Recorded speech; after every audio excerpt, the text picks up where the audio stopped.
en Xi Xingfang, som ser ud til at fortsætte sin karriere, men ellers har Zhang Ning jo altså stoppet sin karriere, den dobbelte olympiske mester, og nu skal Kina så til at finde ud af, hvad det er for nogle af de unge piger, der skal satses på. Wang Lin kunne være en af dem.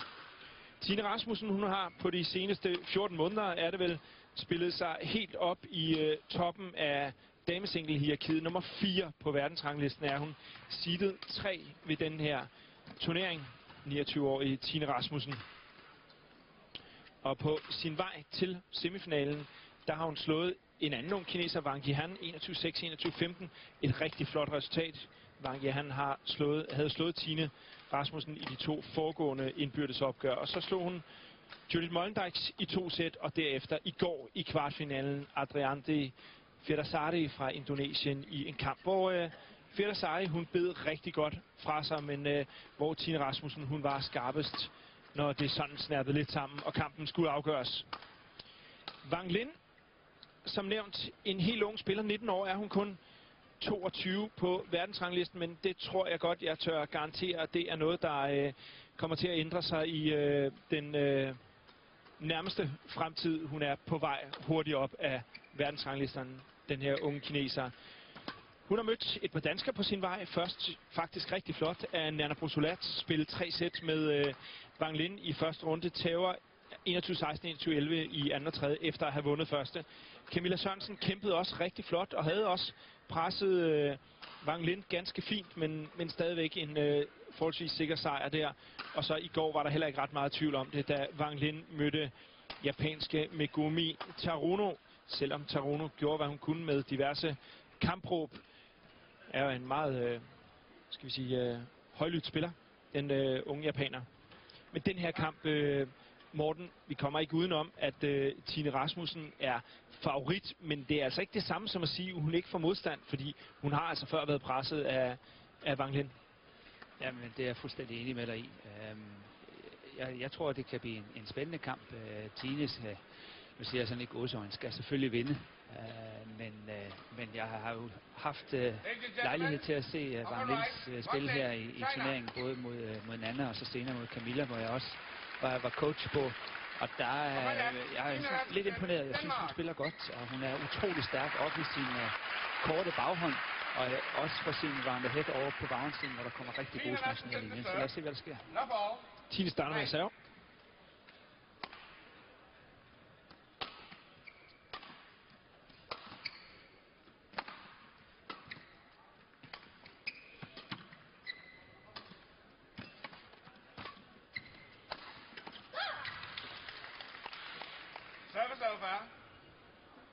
Det der jo er Tine Rasmussens helt store våben, det er, at hun er så stærk, kan spille med et meget, meget tungt pres. Det er god. Og der så du netop det tunge pres, der bliver virkelig slået igennem på den clear. Den er meget flad og kommer rigtig hurtigt, og man kan se, at kineserne har virkelig svært ved at gøre noget ved den bold.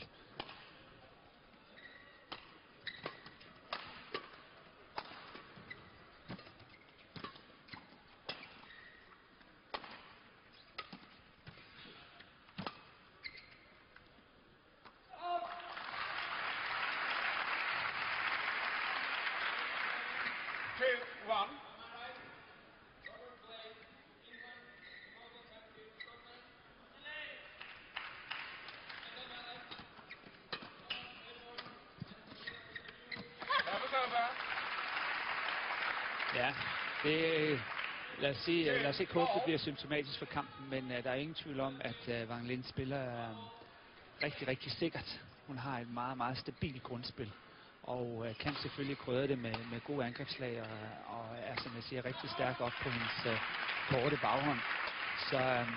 Så Tine skal passe på, at hun ikke kommer til at lave for mange fejl. Hun ikke kommer til at presse boldene alt for meget, fordi så kommer der altså nok for mange fejl, og det sikrer grundspil for kinesernes side, kan så skabe rigtig store problemer. Så vi kan jo gentage os selv lidt for dem, der kiggede med i går under kvartfinalen, og sige, det handler altså om tålmodighed. Jamen, det gør det altid, når Tine spiller. Altså, har hun den rette balance i sit spil med den tålmodighed, der skal til, så spiller hun rigtig, rigtig godt.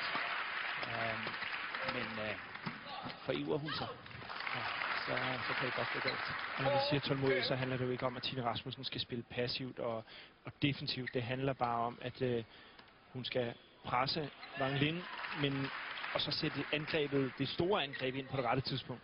Ja, det skal ikke komme for tidligt i duellen, medmindre hun selvfølgelig har en helt oplagt chance. Der er hun god. Der er hun god. Der har hun mod de to danske piger, mod Nana og Camilla, der har hun virkelig vundet mange point ved at lægge den. Og hun kommer jo meget, meget højt op, som du kan se op på nettet der.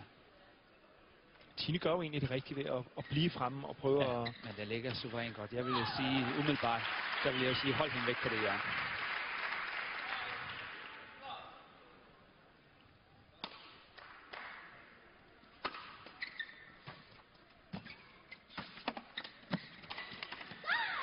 Det er så 2 point i træk, lige præcis i det hjørne. Yep. Og vi kommer til at se det meget, hvis Tine bliver ved med at spille derover. Man kan også se, at kineseren prøver også meget at trække spillet over til den side, sådan så hun har en chance for at komme op med den baghånd.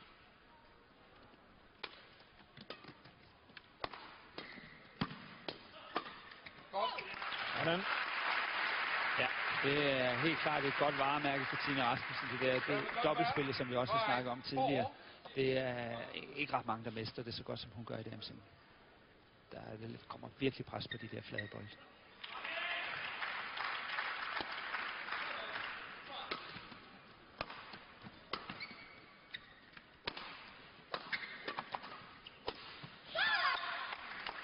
Ja, hun kan altså også godt angribe Wang Lin, som vi kan se her. Sagtens. Hun altså er at være 19 år. Jeg synes virkelig, det er et stort potentiale. Hun kan godt blive rigtig god i løbet af de næste 2, 3, 4 år, når hun får lidt mere rutine.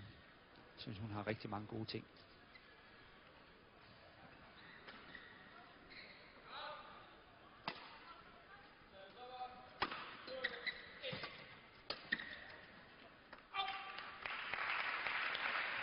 Service over. 6-5.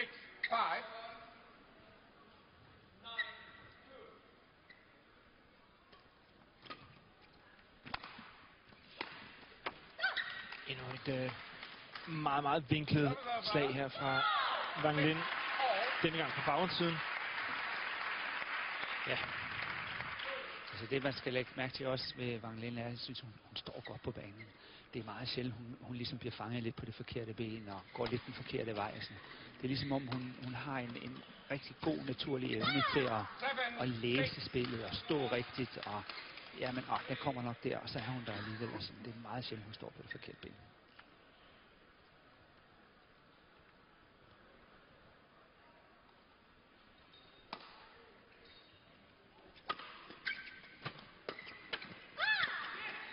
Ja, hun er lige nu fat i den lange ende, Wang Lin.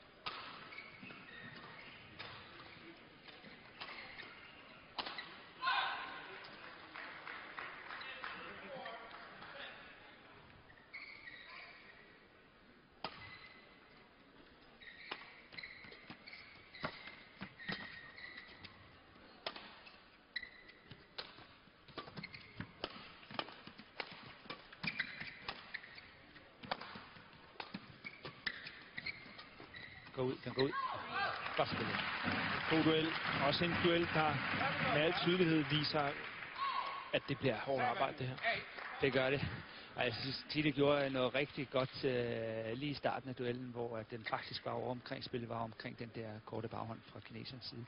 Hvor at hun går virkelig frem og dækker den, og så kommer løftet i stedet for, men det er godt, hun går frem.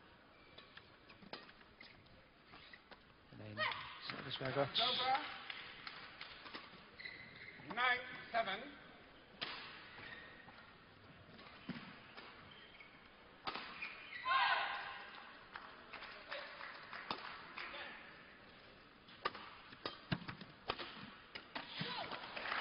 Det var måske meget godt, den lige tog lidt kan der, fordi Wang Lin var altså på vej over. Det er lige præcis det, jeg sagde før. Selv i de der meget oplagte situationer har hun en rigtig god næse for at stå rigtigt.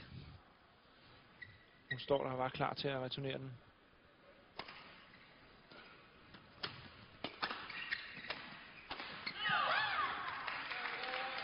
Service over. 10-8. Vi vil jo meget gerne have, at det er Tine Rasmussen, der styrer det, sender den anden rundt på banen med et tungt pres, men det er altså indtil nu lykkedes meget godt for Wang Lin at undgå det. Ja, hun står stand, hun står godt på banen, hun er faktisk ikke ret presset, spiller sin bolde godt, kommer godt ud af problemerne, og Tine har helt klart svært ved at komme igennem med sit angreb indtil videre.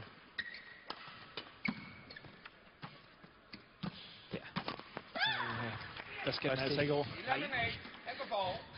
Det var ikke helt forkert, det jeg startede med at sige. 11-8-føring. Virkelig pas på der. Til Wang Lin.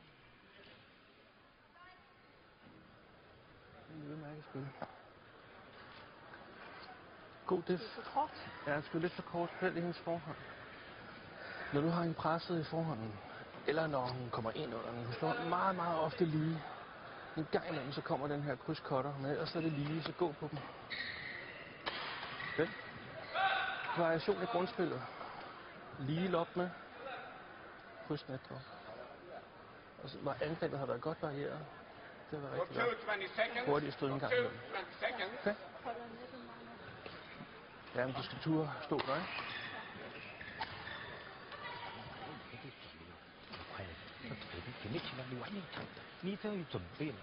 Hun siger det også selv, Tine Rasmussen, det som vi har kunne se et par gange. Ja, hendes spil mod baglinjen, både hendes clear og hendes løft, de bliver for korte. Ja, indtil videre så har Tine i hvert fald ikke været i stand til at lægge det pres på Wang Lin, som man måske kunne have håbet på.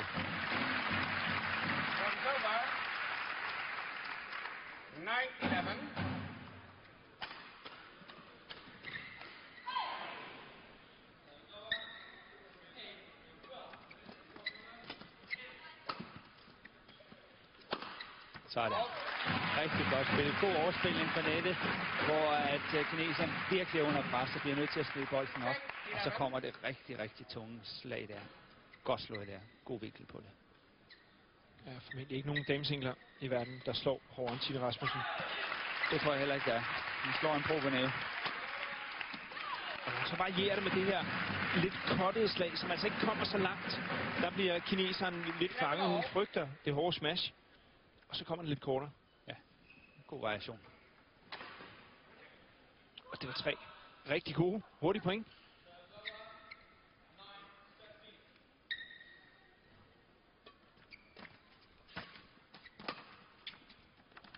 Det er flot løftet. Der spiller Tine.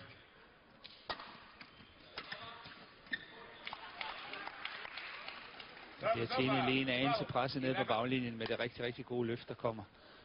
Clearen, den bliver lidt for løs der. Og så kommer det afgørende slag. Når ikke rigtig ind i position.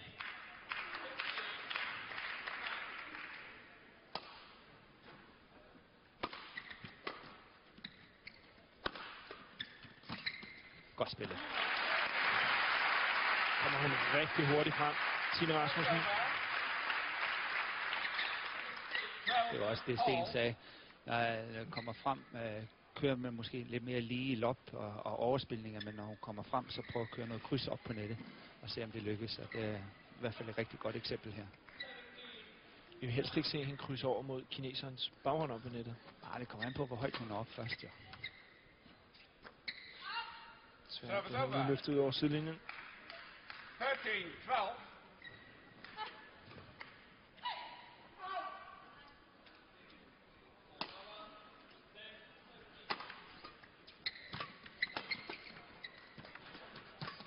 Godt reddet. Det var læst.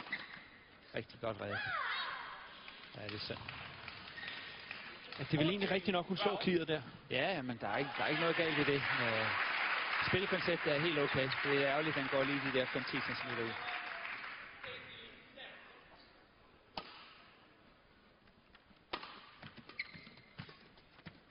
Der igen. Serves over. 13-14.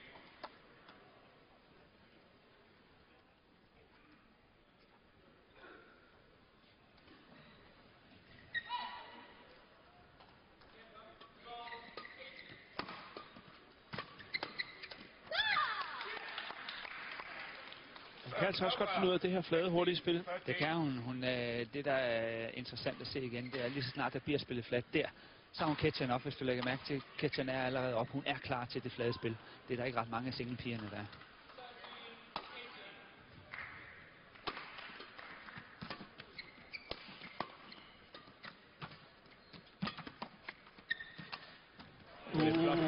Flot. Godt kommet ud af. Men igen stærkt af kineseren. Hun henter den. Og det er der, vi ser det der rigtig stærke grundspil. Også når man bliver spillet lidt på den, jamen, så kan den godt hentes alligevel. Det der, det er flot slået af Tine. Ja, når vi snakker om, at hun slår rigtig hårdt og har god fysik, det der er jo altså en teknisk svær detalje. Ja, jamen, det er suverænt godt slået. Synd det ikke gav point. Det ville det have gjort mod langt de fleste.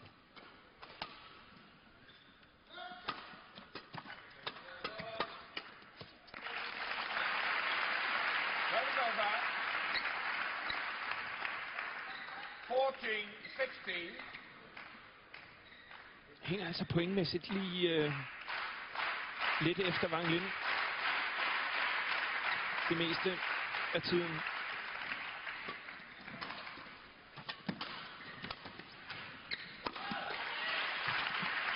Ja. Jeg er lige ved at tro, den er ude. Wang Lin, hun kigger lige op på stigdommeren, men hun accepterer den egentlig meget hurtigt. Ja. Det er rigtig godt spil af Tine. Ej, den sidder godt. Ja. Fanger jo fuldstændig Wang Lin der egentlig er på vej op til nettet. Ja, har reddet sit forsvarsspil. Godt forsvarsspil, men de er så fanget på den maskering. Og så kommer den igen. Den går ud. Ja. Service over 17-15, Tine. That's not done then. No. Okay.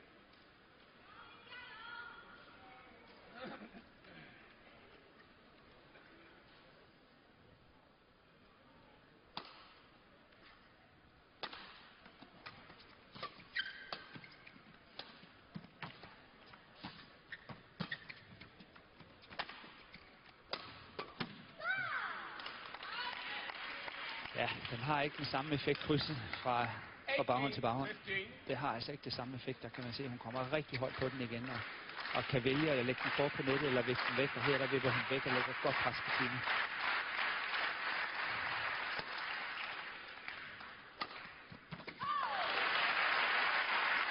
Man kan jo tydeligt se indtil nu i kampen, at Tine Rasmussen, hun tit i de første 4-5 slag i duellen er den styrende spiller.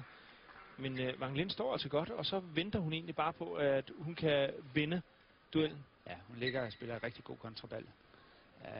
Det ser ud til, at Tine har langt størst succes med at angribe på hendes forhåndsside. Smash ned i hendes forhånd, cuttet over til hendes forhåndsside. I det hele taget køre over med forhåndssiden så meget som muligt. Der ser ud til at være mest plads.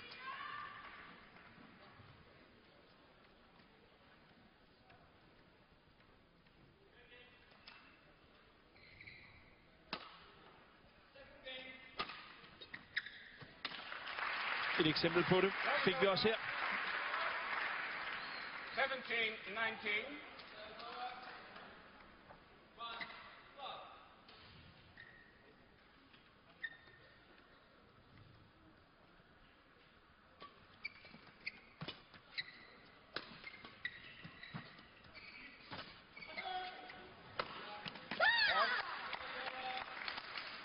Service over 20, game point 17.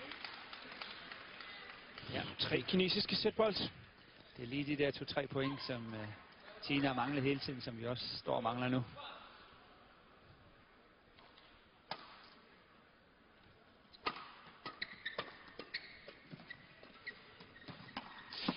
Wang Lin tager første sæt 21-17 og har indtil videre vist sig at være præcis lige så svær en opgave, som vi frygtede.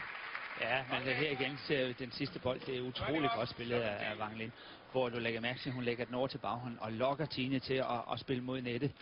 Og der, prøv at se, hvordan hun følger den op. Prøv at se de der 2 små skridt, hun har frem, hun er helt klar på at tage den der. Det er helt sindssygt vigtigt at få variation på fra baglinjen. For det dybe pres, fordi hun går på den lige hver gang. Så gerne tage et halvt skridt længere fremad og lukke forbanen. Men det kræver, at du varierer dernede fra. Okay? Men op og styre forbanen. Det er godt, at du har haft din kryds-net-drop med, i stedet for din pres første gang. Fordi første gang, du har chancen for presset, der er han klar på den. Jeg står kun og venter på inde i bagsiden. Og så må du gerne slå ind på forhånden. Men med variation i smash-hastigheden. Okay. Okay. Frem i banen. Arbejde stenhårdt nede bagfra. Det må være krydskorte, det må være lige flade. Du må bare ikke slå den væk lige. Nej. Alt andet. Ja. Og så nogle gange 2 overspilninger fra nettet. Ja. Vi har haft den ene overspilningskanon. Meget hurtigt frem. Slå på forhånden. Stå langt fremme. Og variere. Ja, og gerne lige, også gerne lige løft.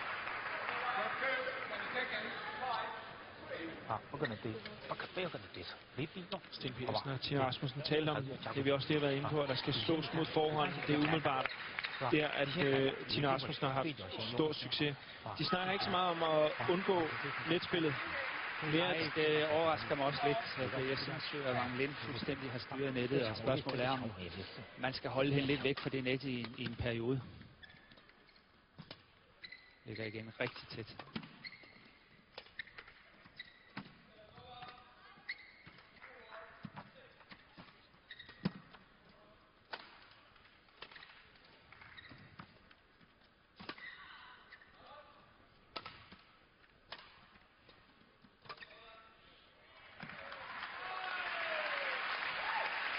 Det er dømt inden. Wang Lin ikke tilfreds. Den så også yderlig ud. Ja. Den der. Ja, det er jo nærmest umuligt at se. Ja, på baglinjen, der vil jeg godt våge den påstand, at den rammer linjen. Ja, det gør den også. Det er et spørgsmål med sidelinjen. Skarpspillet. Men det er igen imponerende at se, hvordan kineseren jo hele tiden er presset i perioder, men for at de holder stand, forvent tingene, hele tiden ligger og lurer på den kontrachance, der er.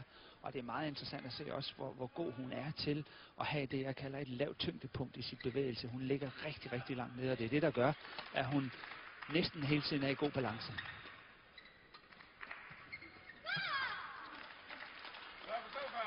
Ja, fordi hun er hurtig på alle bolde, men hun, hvis man kan sige det på den måde, hun ser jo ikke ud, som om hun skynder sig. Hun er der bare. Hun er der hele tiden, og der er ingen tvivl om, at hun i forhold til sin totale kropsvægt, så har hun rigtig stærke ben.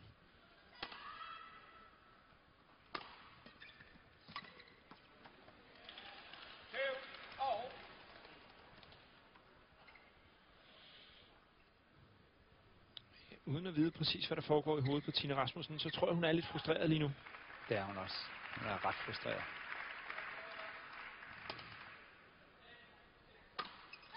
Hun får ikke lov at afgøre boldene så hurtigt, som hun gerne vil.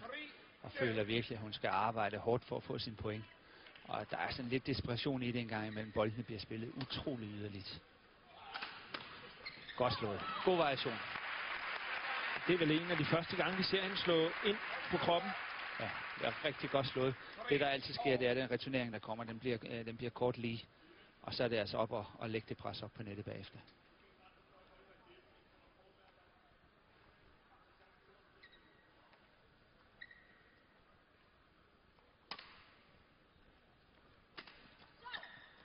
Jeg ser Tina Rasmussen serve kort baggrundsserv.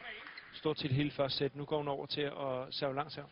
Ja, men jeg synes, det er en god variation, og det var jo et meget billigt point. Det er jo sjældent, vi ser kineserne lave så billigt et point, så det kan være, det har en effekt. Der kom ikke til point, som ikke krævede synderligt mange kræfter.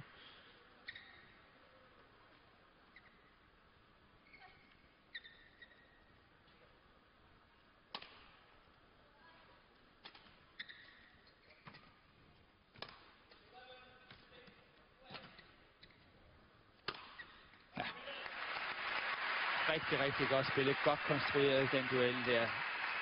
Krydset op for nettet. Det der, det er det, der åbner helt op. Rigtig godt spillet.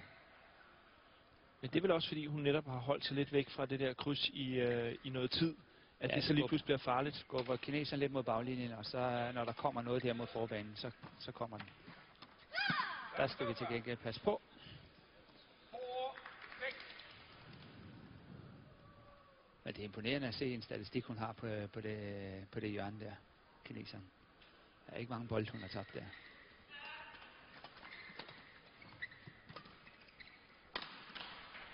Sådan. Godt smash fra Tine Rasmussen. Denne gang til baghåndssiden. Det er jo også vigtigt, selvom vi taler om, at hun umiddelbart, Tine Rasmussen, har mest succes med at slå til forhånd, så hjælper det jo ikke rigtig noget, hvis man slår derhen hele tiden. Nej, der skal være variation på. Der skal være en vis chance for, at der kan komme noget andet.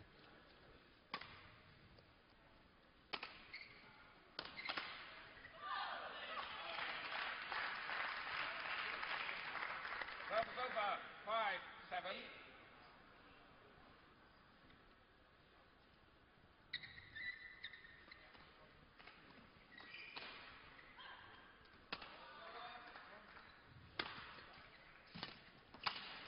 Der kom smashet også ind i midten igen, og returneringen blev også lige på kort. Og Tina havde chancen, men for så det er alligevel ikke rigtig afgjort. Det er synd.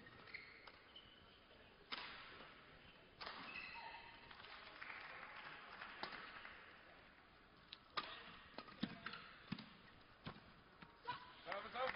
Første gang vi ser hende sådan rigtig lave en fejl op i det der baghåndshjørne. Ja, Wang Lin.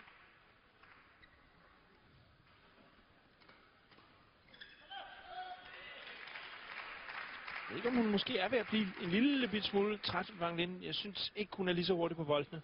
nej, hun har i hvert fald lige her den sidste periode lavet nogle flere fejl, end det vi har set i første sæt. Så lad os håbe, at der er en lille smule træthedstegn.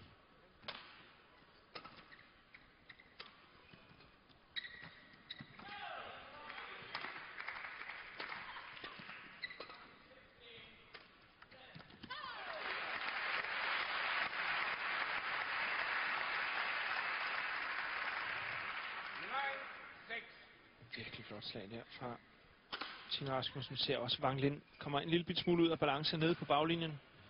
Og den når hun altså ikke at genfinde, så hun kan nå det næste.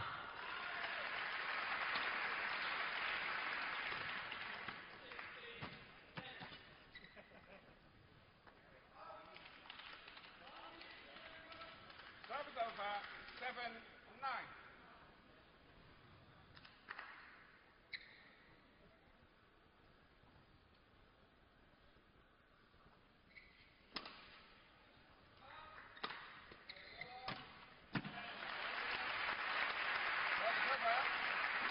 Godt fuldt med op.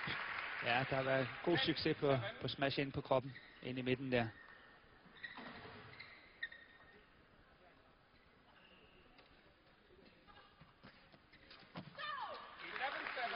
Begynder hun også at vinde point op i kineserens korte baghåndshjørne. Tine Rasmussen først til 11 i anden sæt.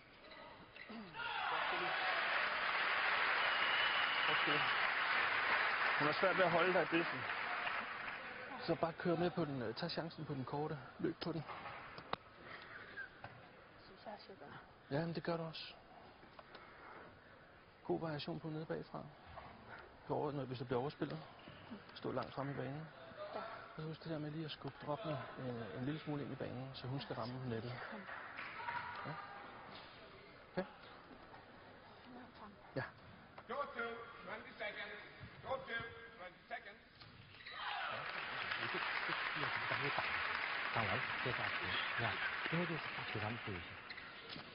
Har fat i den rigtige ende i øjeblikket. Tine Rasmussen. 11-7. Ja, kineseren er ikke nær så angrebsivrig, som hun var i starten. Det vil sige, hun scorer ikke nær så mange point, som hun gjorde før. Og det er Tine, der bliver klart mere spilstyrende. Og så får vi altså lige pludselig også nogle af de her lidt billige point. Lemme point, ja. Dem var der ikke mange af i første sæt. Nej, det var der ikke. Ja, det kan tælles ikke engang på en hånd. Altså, der var ikke ret mange af dem. Men her, der synes jeg, der er kommet nogle stykker, og det har været rigtig godt for Tine.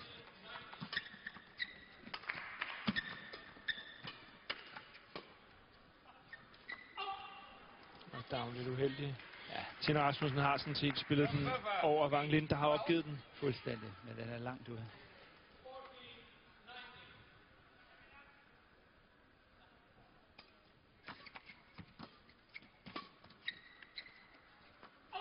indtil der er et pænt stykke ude. 9-12. Det kan jo være, at Wang Ling har taget en masse bold, som måske endda har været ude på baglinjen, så har gjort, at hun har været ekstra under pres. Lad os ikke håbe, det har været tilfældet. Fordi nogen, der har i hvert fald fået færden af, at de er lange. Så er det meget godt efter 2 kinesiske point, at Tine Rasmussen lige kommer ind der og får stoppet det. 13-9. Det er utroligt så meget, sådan et enkelt point kan betyde rent mentalt også. Ja, men 10-12 eller 13-9. Det er en kæmpe forskel. Kæmpe forskel.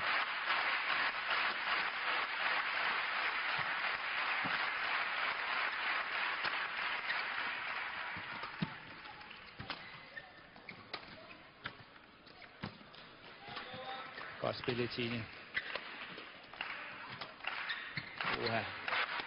Ja, det er flot. Ja, det er flot, flot. Godt spillet. 14-9.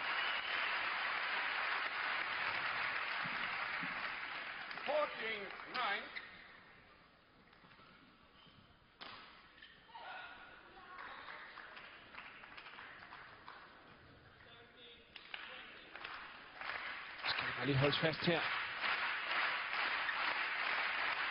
Så Tine Rasmussen kan sikre sig det her andet sæt.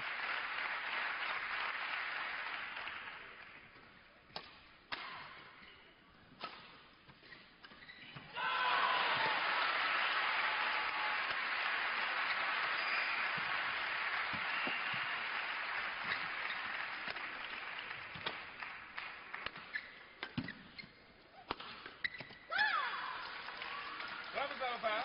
Den bliver alt for kort, så er der ingen sag for Wang Ling at afgøre.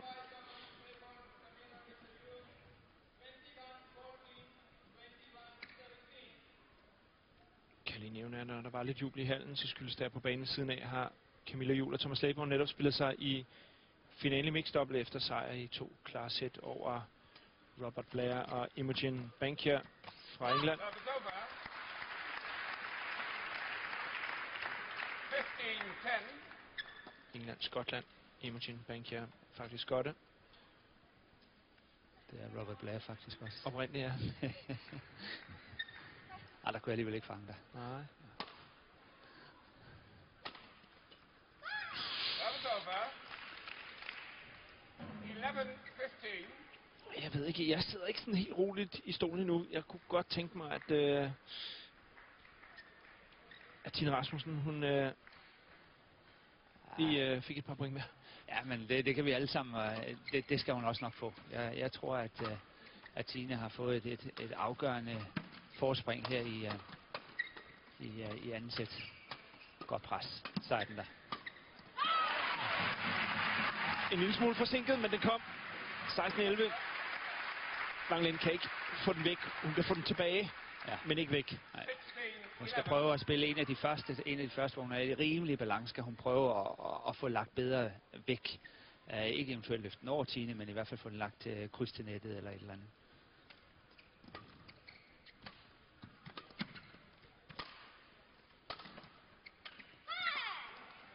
Service over. 12-16.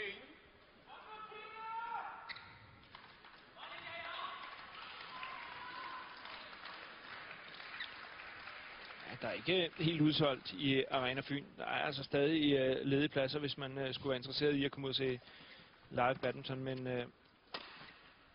godt med lidt opbakning til Tine Rasmussen.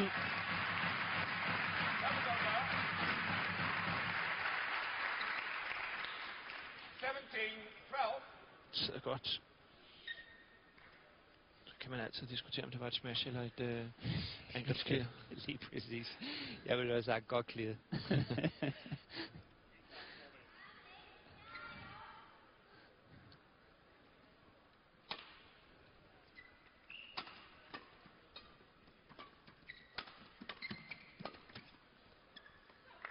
Og fanger hun Wang Ling, der satser lidt med et kryds.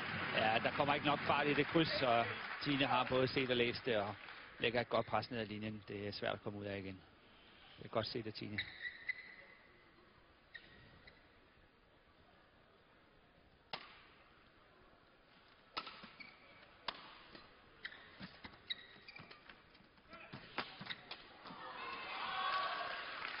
Service over. 13-18. Giver sig ikke helt, Wang Lin.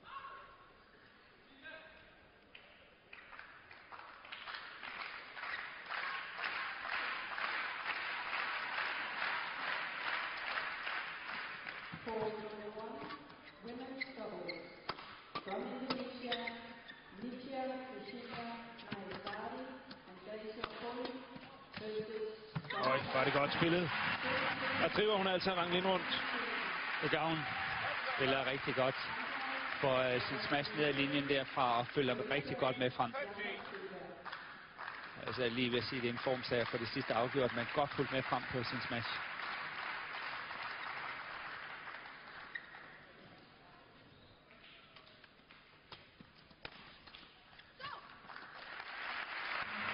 Så er vi fremme med sætbolde, og der er rigeligt af dem. 7 stykker til Tine Rasmussen.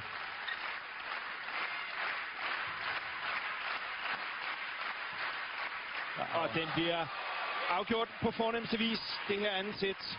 Tine Rasmussen er ovenpå i det meste af det her sæt. 21-13, men man kan sige, problemet er jo, at der fra starten af tredje sæt, der står der 0-0, starter forfra.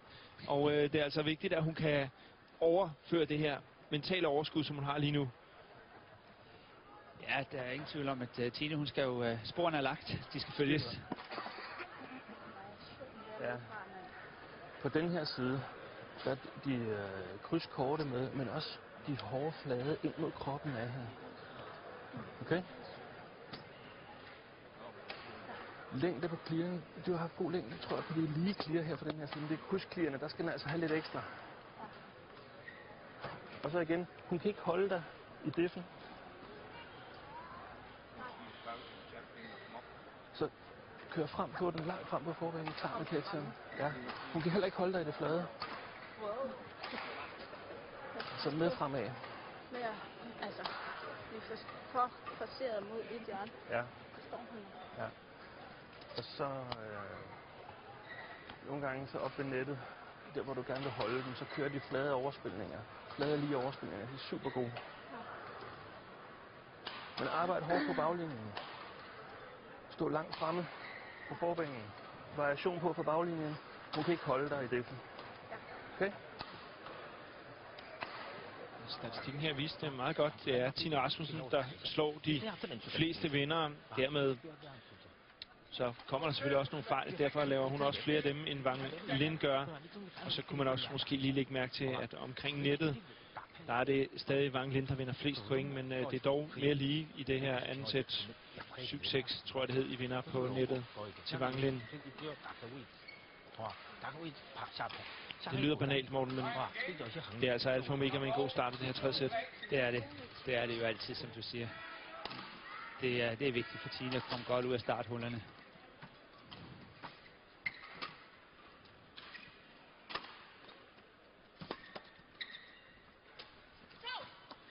Og det jeg synes, der er interessant at se alt andet lige, hvis man sammenligner første sæt med anden sæt, og nu er vi jo kun lige startet i tredje sæt, men her havde kineseren faktisk muligheden for at gå til angreb. Og som du ser, det gjorde hun jo ikke. I første sæt, der har hun jo slået på den, og der har hun jo scoret. Så et eller andet sted, så må man sige, at kineserne er lidt mærket af kampen, og har ikke de samme ressourcer at sætte ind, som hun havde i første sæt. Og det er Tine Rasmussen, der har fået overtaget. Og når det er så vigtigt også med den her gode start, så er det selvfølgelig også fordi, at så har hun også mentalt overskud til at turde spille med den her tålmodighed. Ja, men det er jo alfa og omega. Det er jo selvtilliden, troen på det, alt det mentale. Det er det, der er alfa og omega.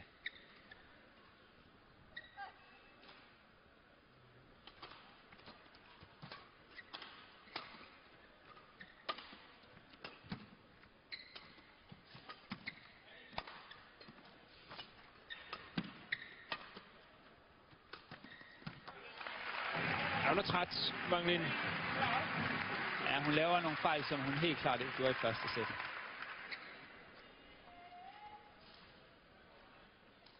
Hun kommer også lidt senere på boldene nu, og dermed får hun så også lov at arbejde lidt mere for at nå dem. Helt sikkert.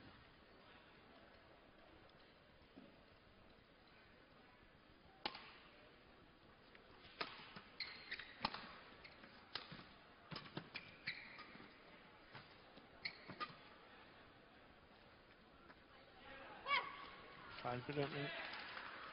Service over. 1-3.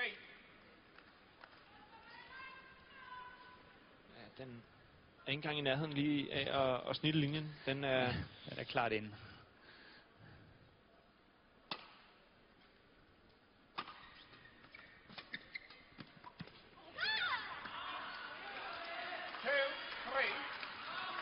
Two, 2-3.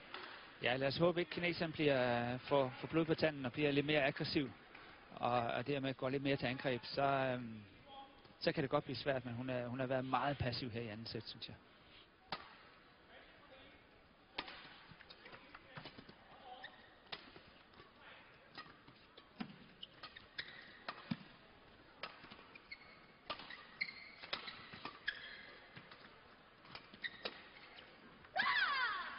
Så lige pludselig 3 bolde her, hvor hun ikke er så passiv. Ja, det er det, jeg siger. Lad os ikke håbe, hun får færden af det. Udligning til 3-3.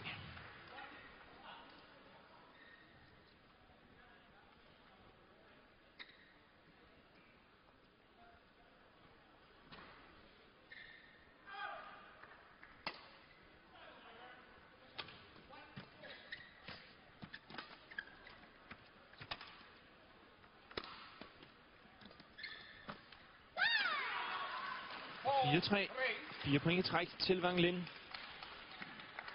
Og netop hvis hun begynder at få lidt tro på det, så kan det kan godt være, at hun er lidt træt. Men med det her nye pointsystem, som jeg stadig kalder det på andet år, det nye pointsystem med running score, altså point ved hver eneste bold, så er det lidt nemmere at overskue at se lyset for enden, selvom man er træt. Ja, det er stadigvæk muligt at score point, jo. Det er slet ikke nogen tvivl om. Så det gør det lidt nemmere alt andet lige. Godt set af Tine Rasmussen.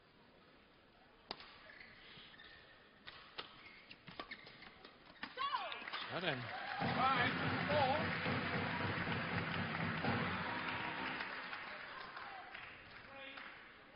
Ja, det er en kamp om initiativ nu. Det er faktisk ganske interessant at se, hvor meget det betyder, at man har initiativ i de enkelte dueller, og hvor meget man tør at presse sin bolde, og dermed få den styring, der skal til.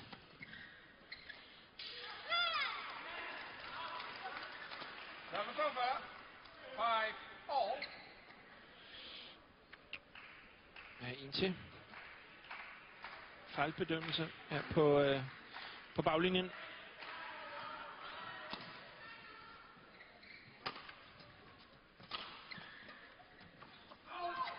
Altså, ikke tvivl om det. Ja, det er sådan lidt en krig lige nu. Der er det helt klart. Det er kampen om initiativet.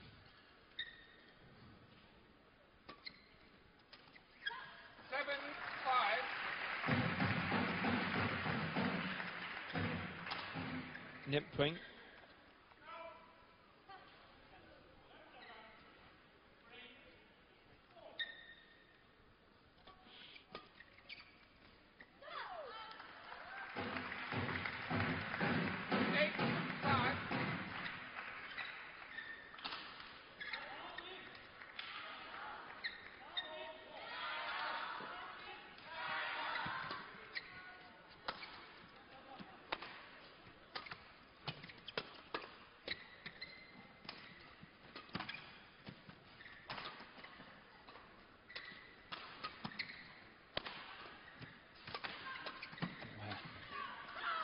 Det er lige før, at hun fanger sig selv der, Tine Rasmussen, med det kryds der. Ja, der skal ikke meget til, før at Wang Lin har chancen for at slå bolden nedad, i stedet for, at hun kommer til at smide den op der.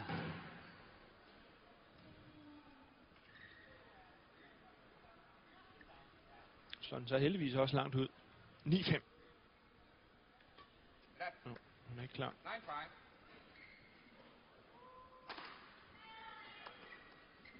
Lidt nervekrig. Længe om at stille sig klar. Wang Lin.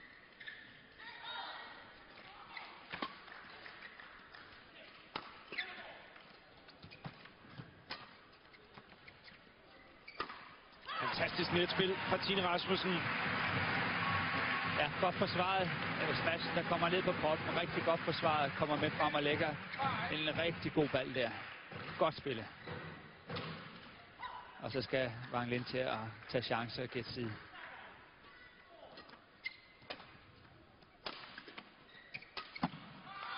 Se, det så vi slet ikke i anden sæt. Service over. 6, 10. Og vi behøver heller ikke som sådan at se så meget af det her i tredje sæt. Fra Wang Lins side i hvert fald.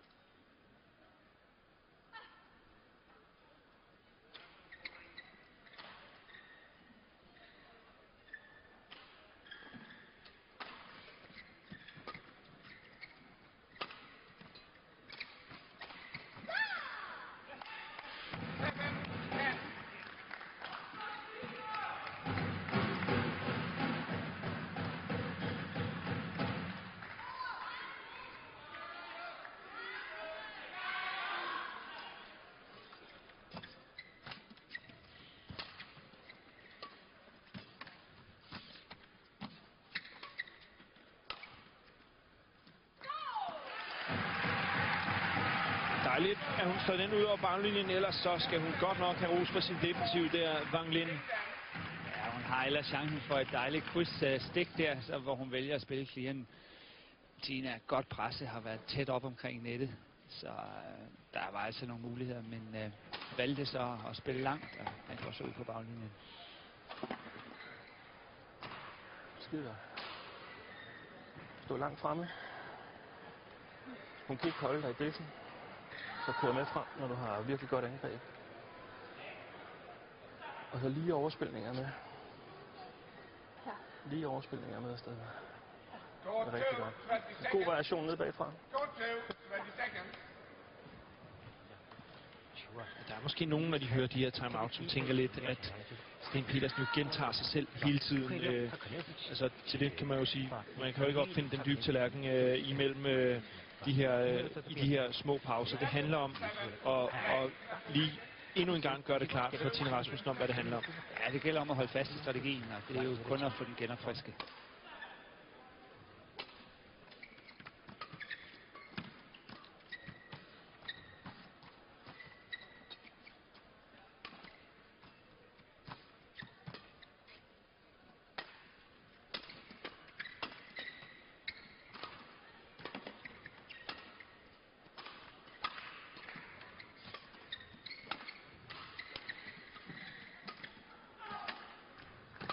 Grim duel. Den koster også kræfter. Ja. Uha. Service over. Så bliver det spændende at se, hvem der 11. oven på den sådan lige har overskud her de næste par bolde. Interessant at se, at Wang Lin faktisk gik til angreb. Fik ikke rigtig noget ud af det. Så synes jeg, så hun smider en clear og noget løft meget, meget højt op under loftet og giver Tine chancen for at komme ind i kampen igen. Men kineseren vinder altså duellen.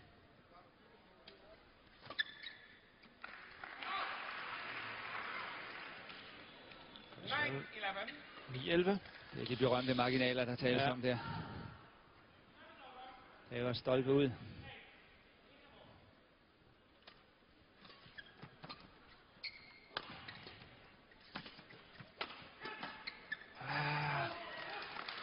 Går hun altså også lige ind og slår kontra på et af de her krydsløft, der ikke kommer over.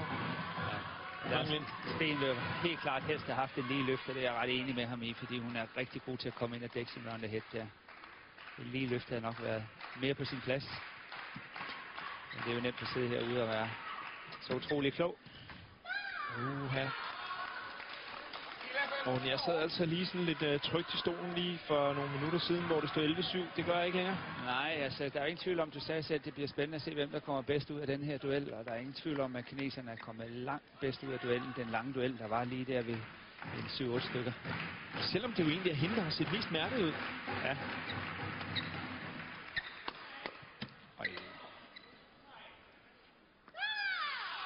Ja, flot angreb. Det var 5 point i træk til Wang Lin. Det er utroligt. Tine slår rigtig, rigtig godt. Går med den frem, som Sten også siger. Går op og pres på den der går hun frem på. Og så er hun samme i stand til at løfte den op over hende.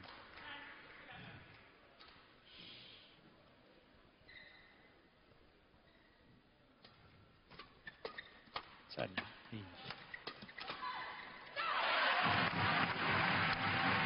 har altså også fået noget tro på den nu, Wang Lin.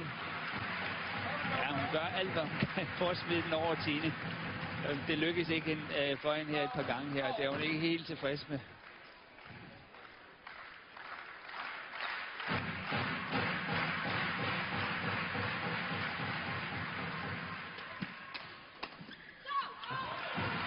Det er altså et godt slag. Ja. Det gjorde så ikke noget, at det lige var lidt overpasseret. Vi tager gerne alle de point til Tine Rasmussen, vi kan få. 13-12 føring.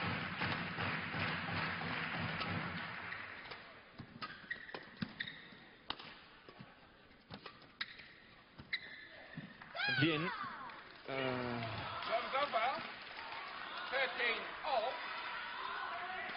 Alt andet lige må man jo også sige, at jeg ved godt, at det er den her kamp, vi ser på nu, men jeg synes, det er et stort cadeau til både Nanna Brosela og Camilla Sørensen, at de faktisk gjorde det så godt, som de gjorde mod Wang Lin, når man ser det i lyset af, hvor godt hun er i stand til at presse Tine. Jeg synes, det er et dejligt tegn at se. Det er lang tid siden, at vores næstbedste piger har været oppe og presse på den her måde. Nanna Brosela mødte altså Wang Lin i første runde og pressede hende ud i 3 sæt. Og Camilla Sørensen i anden runde spiller 2 forholdsvis lige sæt. Han spiller pænt med hende, tager med 13 i første og med 17 i anden, men spiller pænt med hele vejen, synes jeg. Tine Rasmussen igen foran med en enkelt. Sådan.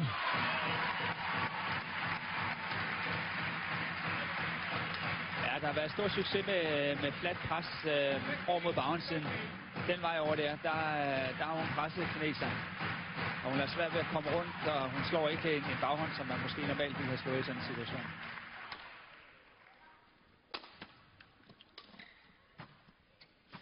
Det er godt set af Tine Rasmussen. 16-13 og en lille åbning.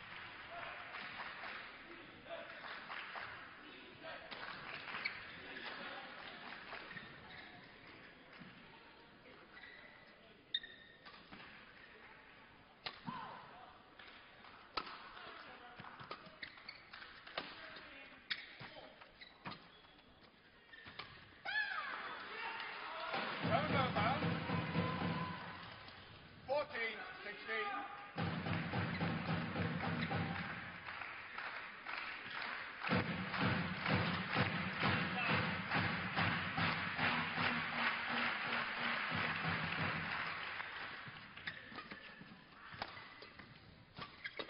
Der.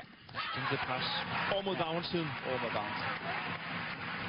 Hun har ikke kræfterne, kineserne, til at løfte den over Tine Rasmussen med baghånden. Hun er simpelthen ikke stærk nok til at få den væk endnu. Det skal nok komme om 2-3 år, så har hun fået langt mere rutine, men også langt mere råstyrke til at få de der væk. Nem fejl fra Wang Lin. På et drop, hvor hun egentlig er højt op på den. Ja, hun står. Det er jo, jeg lige vil sige, det er jo dårligt, at han spiller hendes standard. Hun har fuld kontrol over den, og alligevel så får hun lagt den ind i nettet der.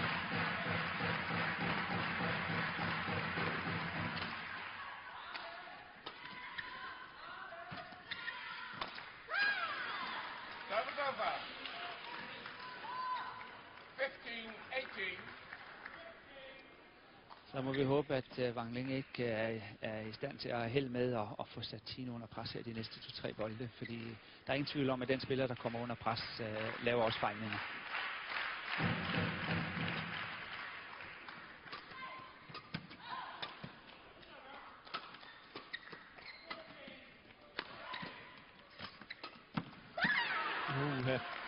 Ja, Der bølgede initiativet faktisk lidt frem og tilbage i den duel. det kom faktisk lidt frem og tilbage. Men det er lang tid siden, vi har set det.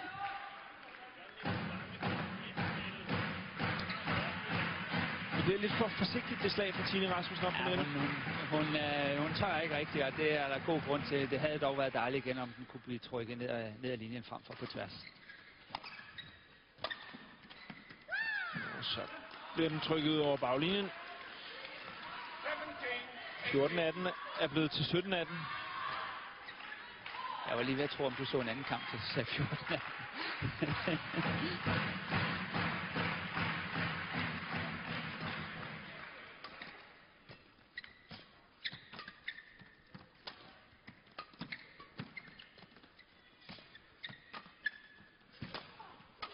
Tine jagte rundt. Så er hun ude af det. Så er hun ovenpå. Det er altså rigtig godt spil af kineseren. Den ro skal hun have. Ja. Jagter Tine rundt i den her duel. 4 point i træk til Wang Lin. Udligning til 18-18. Og nu kan det her altså blive til hvad som helst. Ja.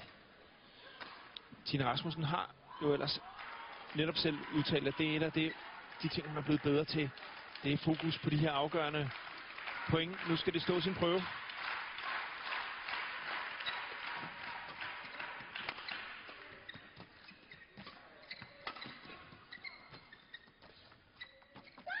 Den er out. Ja, out, ja. Ja. Den er out. Enforcer. Stop. But you may not call anymore. Yeah? Den er out. Ja. Og det siger linjedommerne også, eller stigdommerne også. Han har set også, at den er out. Kommer med en lille ting til Wang Lin om, at hun ikke... Må yde indflydelse på linjedommeren. Men det var out. Ja, det skal det også. Det herfra i hvert fald. 19-18. Føring nu til Wang Lin. Ja, det er også sjovt at se her, hvordan Wang Lin lige pludselig har fået langt mere gang i benene. Der er ikke langt tilbage, så hun kan ligesom overskue det meget bedre nu.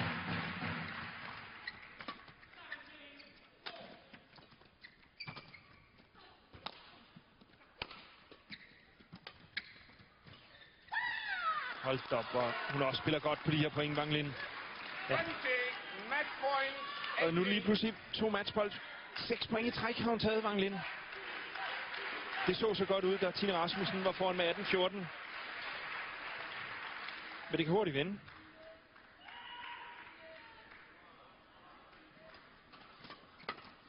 Ja.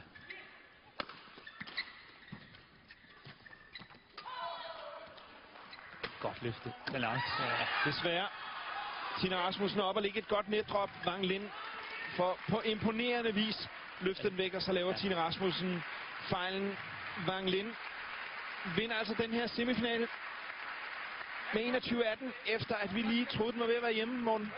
Ja, alle chancer var i hvert fald til stede med en føring på 18-14.